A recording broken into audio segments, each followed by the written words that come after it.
मध्य प्रदेश के बाद राजस्थान का विधानसभा चुनाव अब बेहद रोचक हो गया है। यहां तक कि पार्टियां चुनाव जीतने के लिए हर संभव प्रयास कर रही हैं। वहीं पार्टी के अंदर कई नेता खुद को मुख्यमंत्री बनाने के लिए भी प्रयासरत हैं।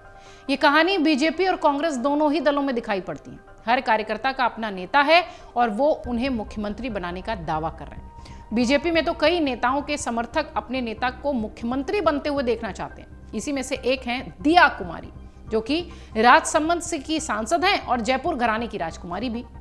वहीं इस पर जब अमर उजाला की टीम ने दिया कुमारी से सवाल किया तो उन्होंने टाल मटोल करते हुए कहा कि जो पार्टी कहेगी वो हम सब कर देंगे। हालांकि आपको बता दें कि बीजेपी ने दिया कुमारी को विद्याधर सीट से विधानसभा के चुनाव में टिकट दिया है। वो इससे पहले सवाई माधोपुर से विधायक रह चुकी हैं। अब उनका नाम प्रदेश की पूर्व मुख्यमंत्री वसुंधरा राजे के समकक्ष चल रहा है, यानी वसुंधरा राजे वर्सेस दिया कुमारी। राजनीतिक हलकों में यह बात कही जा रही है कि बीजेपी आलाकमान प्रदेश में वसुंधरा राजे को साइडलाइन कर रहा है और उनके स्थान पर दिया कुमारी को बढ़ावा दे रहा है। कहा यह जा रहा है कि चुनाव जीतने पर पार्टी दिया कुमारी को मुख्यमंत्री बना सकती है। इसी क्रम में एक निजी चैनल को इंटरव्यू देते हुए दिया कुमारी ने कई सारे खुलासे किए। उन्होंने कहा कि पार्टी प्रदेश में विधानसभा चुनाव सामूहिक नेतृत्व के साथ लड़ रही है।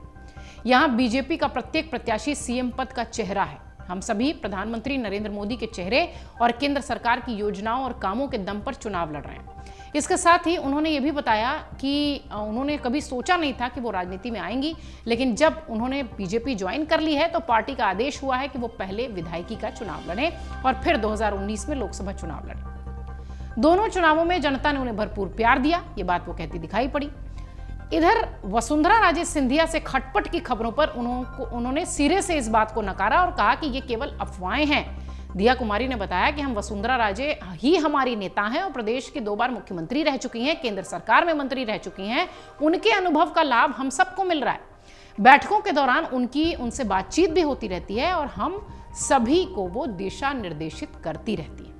दिया कुमारी ने कहा कि वसुंधरा राजे सिंधिया का बेहद सम्मान है और वो खुद सम्मान करती हैं।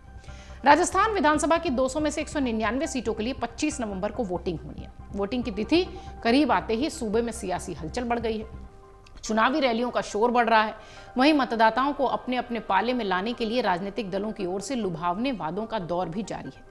विपक्षी बीजेपी ने राजस्थान चुनाव के लिए अपना घोषणा पत्र भी जारी कर दिया है, लेकिन अब दिया कुमारी का ये बयान, जो कि स्पष्टीकरण के रूप में देखा जा रहा है, राजनीतिक विश्लेषक कह रहे हैं कि शायद ये पहले बताने की कोशिश है चुनाव से पहले कि कोई भी दिया कुमारी या बनाम वसुंधरा राजे या वसुंधरा राजे वर्सेस दिया कुमारी का कोई भी कंसेप्ट अभी इस वक्त जनता के बीच में ना जाए, उसकी कोशिश है ये। कई राजनीतिक विश्लेषक इसे अपने अपने आकलन से आंक रहे हैं, लेकिन ये सही होगा गलत होगा ये सब जनता के हाथ में है। 25 नवंबर को इन सभी की किस्मत, राजनीतिक किस्मत, बक्से में कैद हो जाएगी और उससे पर्दा उठेगा 3 दिसंबर को, क्योंकि 3 तारीख को रिजल्ट है और राजस्थान की जनता ने किसके वादे इरादे को सही भांपा है ये पता चलेगा उसी दिन।